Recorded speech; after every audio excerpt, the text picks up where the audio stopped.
Hai sobat, gimana kabar kalian? Semoga disehatkan selalu dan banyak rezekinya, amin.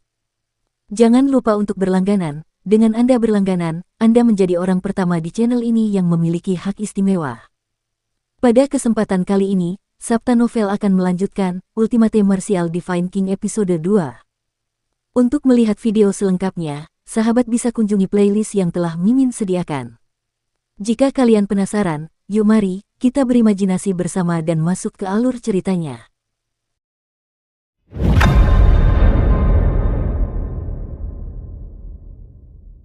Tempat apa ini? Apakah aku sudah sampai di Istana Netherworld? Ketika kesadaran Chu Hen berangsur-angsur berubah dari kabur menjadi jernih, keraguan besar memenuhi benaknya. Ini adalah dunia yang diselimuti kabut gelap, sunyi dan aneh. Asap cahaya ilusi itu bagaikan kabut iblis, dingin dan mengancam.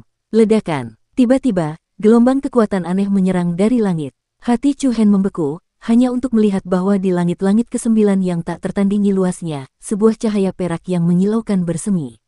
Kilauan perak memicu kabut tak berujung, yang bergelombang bagai air pasang. Gemuruh. Diiringi momentum seperti guntur, aura agung itu menjadi semakin kuat. Dalam sekejap mata, pusaran nebula yang sangat besar muncul di puncak kehampaan, mengaduk angin dan awan serta mengaduk angkasa dan langit. Momentum yang mengerikan itu bagaikan lautan, seakan-akan menelan Chu Hen yang berada di bawah pusaran nebula, kapan saja. Pada saat ini, cahaya lembut dan terang muncul di langit. Di langit luas tepat di depan Chu Hen, sepasang mata ungu aneh muncul. Sepasang mata besarnya, dengan pupil berwarna ungu jahat, begitu aneh hingga tampak seperti mata dewa iblis kuno yang amat menakutkan. Sepasang pupil mata ungu itu menatap Chu Hen dengan dingin dan acuh tak acuh. Perasaan ini seperti melihat dewa. Hati Chu Hen dipenuhi dengan ketakutan dan kebingungan. Apa yang sedang terjadi? Berdengung. Akan tetapi, tanpa menunggu Chu Hen pulih dari keterkejutannya, kejadian yang lebih aneh lagi terjadi lagi. Dia melihat bahwa di area di belakang sepasang mata ungu itu, sebuah dunia yang kabur dan kacau tiba-tiba muncul.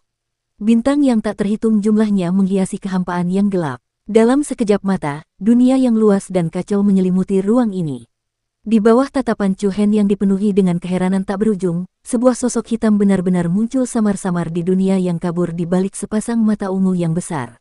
Bayangan hitam itu tingginya puluhan ribu kaki, dengan garis luar seperti manusia. Aura yang dipancarkannya bagaikan dewa iblis tak tertandingi yang mengendalikan dunia. Apa yang sedang terjadi? Mata ungu, bayangan hitam raksasa. Chu Hen benar-benar tercengang. Apa yang terjadi sekarang? Ledakan. Pada saat inilah sepasang mata ungu itu tiba-tiba memancarkan cahaya yang cemerlang. Cahaya ungu yang seperti air pasang itu bagaikan banjir yang menerobos bendungan. Cahaya itu menutupi langit dan bumi sambil bersiul ke arah Chu Hen di depannya. Pupil mata Chu Hen mengecil hingga seukuran ujung jarum. Sebelum dia sempat bereaksi, cahaya ungu yang menggemparkan itu langsung menyelimuti dirinya. Detik berikutnya, suara gemuruh meledak ke segala arah. Tubuh suci murid iblis, bangunlah. Suara yang agung dan jauh itu bagaikan lonceng yang menggetarkan jiwa seseorang. Langit cerah setelah salju, dan sinar matahari yang cemerlang menyinari sisi dunia ini. Ini adalah gunung yang dalam yang jauh dari hiruk-pikuk dunia, dan pegunungannya naik dan turun seperti sungai, memperlihatkan aura yang tak terbatas. Di puncak salah satu gunung yang penuh dengan kiroh, ada halaman yang luas. Ada sebuah panggung di sisi barat halaman, dan 9 pilar batu aneh didirikan di tepi panggung. Di platform dan pilar batu, ada banyak simbol ilahi yang misterius dan rumit. Simbol ilahi bersinar dengan cahaya lembut, dan dari segala arah, mereka berkumpul pada seorang pemuda yang berbaring di tengah panggung. Mata pemuda itu terpejam dan dia tertidur lelap. Terlebih lagi, tubuhnya dipenuhi luka-luka dan memar, dan beberapa luka panjang dan sempit menutupi dadanya. Bahkan meridian di anggota tubuhnya telah terputus, dan luka-luka di pergelangan tangan dan pergelangan kakinya sangat mengejutkan. Tepat di atas peron, ada seorang pria paruh baya berwajah lembut yang terus membuat segel tangan rumit dengan tangannya. Setiap kali dia menyelesaikan segel tangan, simbol ilahi di platform dan pilar batu akan memancarkan gelombang energi yang sedikit lebih kuat. Ketika lelaki paruh baya itu menyelesaikan segel tangan terakhir, tubuh lelaki muda di tengah panggung bersinar dengan cahaya ungu iblis. Kemudian, cahaya ungu itu diserap ke dalam tubuh pemuda itu bagaikan spons yang menyerap air, dan simbol ilahi di peron serta pilar-pilar batu dengan cepat meredup. Fiuh, pria paruh baya itu menghela napas lega, dan matanya yang lembut menatap pemuda di peron. Bibirnya bergerak sedikit, dan dia bergumam pada dirinya sendiri, guru berkata bahwa kamu akan mengalami kesengsaraan ini dalam hidupmu, dan itu benar-benar menjadi kenyataan. Setelah kesengsaraan ini, aku akan membantumu membangkitkan garis keturunan mata iblis. Aku harap suatu hari nanti, kau akan mampu menampilkan kekuatan mata iblis yang mengejutkan. Dengung-dengung. Pada saat berikutnya, energi spiritual langit dan bumi di sekitarnya menjadi aktif secara tidak normal, dan energi spiritual langit dan bumi yang kental itu tampaknya dipanggil oleh semacam kekuatan tertentu, seperti sungai yang mengalir ke laut dan berkumpul di udara di atas platform dari berbagai arah. Kemudian, energi spiritual yang kental jatuh dari langit dan mengalir ke tubuh pemuda itu. Cahaya ungu samar keluar dari tubuh pemuda itu, dan kemudian sesuatu yang menakjubkan terjadi. Luka-luka di tubuhnya sembuh dengan kecepatan yang terlihat oleh mata telanjang. Dadanya, pergelangan tangannya, pergelangan kakinya, semua luka di tubuhnya mulai sembuh, dan setelah beberapa saat, hanya tersisa bekas-bekas samar. Sementara meridian di tubuh pemuda itu diperbaiki, mereka juga diperkuat dan menjadi lebih tahan lama dari sebelumnya. Melihat pemandangan ini, wajah pria paruh baya itu dipenuhi dengan keheranan, dan dia bergumam, tubuh suci mata iblis tidak hanya membantunya memperbaiki meridiannya yang rusak, tetapi juga cukup memperkuatnya. Dia baru saja terbangun, tetapi dia sudah memiliki kekuatan seperti itu. Sungguh mengejutkan. Begitu dia selesai berbicara, jejak terakhir energi spiritual langit dan bumi di langit terserap, dan pemuda di tengah peron perlahan membuka matanya. Di mana aku? Chu Hen menatap keadaan sekelilingnya yang tidak dikenalnya, dan wajahnya dipenuhi kebingungan. Ini adalah Gunung Qisen. Sebuah suara lembut memasuki telinganya, seharmonis angin musim semi. Chu Hen menatap pria paruh baya di belakangnya, dan dia bahkan lebih tercengang. Anda, namaku Li Wusang. Pria paruh baya itu menjawab. Li Wuxiang. Chu Hen bergumam. Dia yakin bahwa dia belum pernah mendengar nama ini sebelumnya. Chu Hen terkejut saat mengetahui bahwa semua luka di tubuhnya telah hilang. Pergelangan tangan dan pergelangan kakinya telah pulih. Chu Hen tercengang, dan yang lebih mengejutkan lagi adalah kultivasinya tampaknya telah meningkat. Kau akan pulih dalam waktu singkat, kata Li Wusang acuh tak acuh. Chu Hen terkejut sekaligus gembira. Pada saat yang sama, dia tidak bisa menahan diri untuk tidak mengepalkan tangannya, dan cahaya dingin muncul di matanya. Surga benar-benar tidak meninggalkanku, Chu Hen. Meskipun meridiannya telah terhubung kembali, trauma Chu Hen dari apa yang terjadi sebelumnya tidak dapat dihapus dalam waktu singkat. Akibatnya, emosi Li Wusang masih pada titik terendahnya. Chu Hen yang masih kebingungan, bahkan lupa mengucapkan terima kasih. Mata Li Wusang dipenuhi dengan emosi yang rumit, dan dia segera berkata, beristirahatlah dengan baik selama beberapa hari. Saya satu-satunya yang tinggal di sini, kamu bisa mencari kamar untuk beristirahat. Dengan itu, Li Wusang pergi sendiri. Hati Chu Hen dipenuhi rasa terima kasih sekaligus kebingungan saat dia menatap punggung orang itu. Beberapa hari kemudian, di area yang luas di belakang gunung, Chu Hen duduk bersila di tanah, tubuhnya yang kokoh sekeras batu. Di perut bagian bawahnya, bola esensi sejati berwarna emas berputar cepat seperti siklon. Aliran udara hangat perlahan menyebar ke seluruh tubuhnya. Mendapatkan kembali kekuatan yang telah hilang, memungkinkan Chu Hen untuk meletakkan batu besar di dalam hatinya. Dengung-dengungan. Setelah waktu yang tidak diketahui, sepasang mata ungu besar muncul dalam kesadaran meditasi Chu Hen. Di suatu dunia yang gelap dan kabur, sepasang mata ungu menatap tanpa emosi ke arah dunia di langit yang tak terbatas. Dengung-dengungan. Pada saat ini, mata ungu itu melepaskan lingkaran cahaya lembut, seperti matahari ungu yang menggantung tinggi di langit. Detik berikutnya, Chu Hen jelas merasakan ada energi aneh dan kuat di dalam tubuhnya. Dukung terus channel YouTube Sabta Novel. Kekuatan ini menyatu dengan esensi sejatinya dan mengalir melalui 8 meridian luar biasa milik Chu Hen. Tepat pada saat ini, aura yang luas dan agung tiba-tiba melonjak.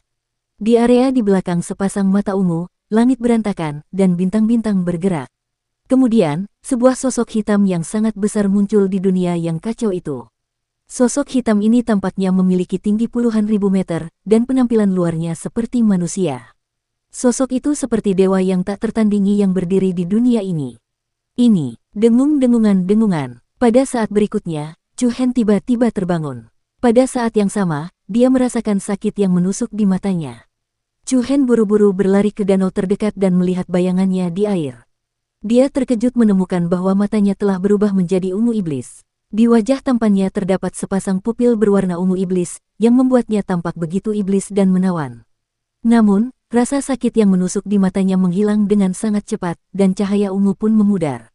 Mata Chu Hen kembali ke warna hitam pekatnya yang normal. Sepertinya kau tidak bisa mengendalikan kekuatan mata iblis sendirian. Suara yang familiar terdengar. Chu Hen terkejut, hanya untuk melihat bahwa Li Wuxiang tanpa sadar muncul belasan meter jauhnya. Jangan kaget, Li Wuxiang meletakkan tangannya di belakang punggungnya dan berjalan perlahan ke arah Chu Hen. Aku membantumu membangkitkan tubuh suci mata iblis ini. Apa? Chu Hen bahkan lebih terkejut. Pada saat yang sama, dia menatapnya dengan heran. Apa yang kamu katakan? Tubuh suci. Mata iblis adalah batas garis keturunan dari tubuh suci. Benar sekali, itu bukan hanya sekedar tubuh suci. Li Wuxiang terdiam sejenak, lalu tenggorokannya bergerak saat dia berkata pelan, itu juga salah satu dari 10 tubuh suci terkuat di dunia. Ledakan. Mendengar ini, telinga Chu Hen seperti disambar petir. Segala macam ketidakpercayaan muncul di wajahnya. Batas garis keturunan. Ini adalah tubuh yang kuat yang berbeda dari orang biasa dan memiliki kekuatan khusus. Misalnya, orang yang memiliki tubuh petir dapat mengendalikan kekuatan petir dan mengumpulkan kekuatan ribuan petir untuk menghancurkan segalanya. Orang dengan tubuh bintang dapat menyerap kekuatan bintang di langit untuk meningkatkan level kultivasi mereka dan menggunakan kekuatan bintang untuk meningkatkan kekuatan tempur mereka. Mereka yang memiliki tubuh liger memiliki kekuatan lebih dari 10.000 jin dan dapat dengan mudah mencabik-cabik orang. Dapat dikatakan bahwa dalam perjalanan Wuxiu, ada 2 faktor utama yang menentukan pencapaiannya di masa depan. Pertama, bakatnya sendiri. Kedua, kekuatan batas garis keturunan. Dan ada 2 alasan mengapa Wuxiu diberi batas garis keturunan. Salah satunya adalah warisan garis keturunan leluhur. Garis keturunan khusus dari orang tua atau kakek nenek atau bahkan leluhur akan diwariskan kepada keturunannya. Tetapi ada kemungkinan juga bahwa kekuatan batas garis keturunan akan melemah secara bertahap dan akhirnya menghilang. Yang lainnya adalah bahwa tubuh Wuxiu sendiri telah bermutasi dan melahirkan batas garis keturunan baru. Mutasi jenis ini dapat dibagi menjadi mutasi kongenital dan mutasi didapat. Yang pertama adalah perubahan tubuh di dalam rahim ibu, sedangkan yang kedua adalah perubahan lingkungan di mana ia tumbuh. Kekuatan batas garis keturunan menentukan titik awal Wuxiu.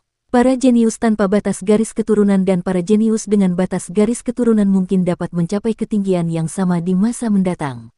Namun dengan bakat, kualifikasi, dan usaha yang sama, waktu yang dihabiskan oleh para jenius dengan batas garis keturunan pasti jauh lebih sedikit daripada mereka yang tidak memiliki batas garis keturunan. Tentu saja, tubuh batas garis keturunan juga dibagi menjadi beberapa tingkatan.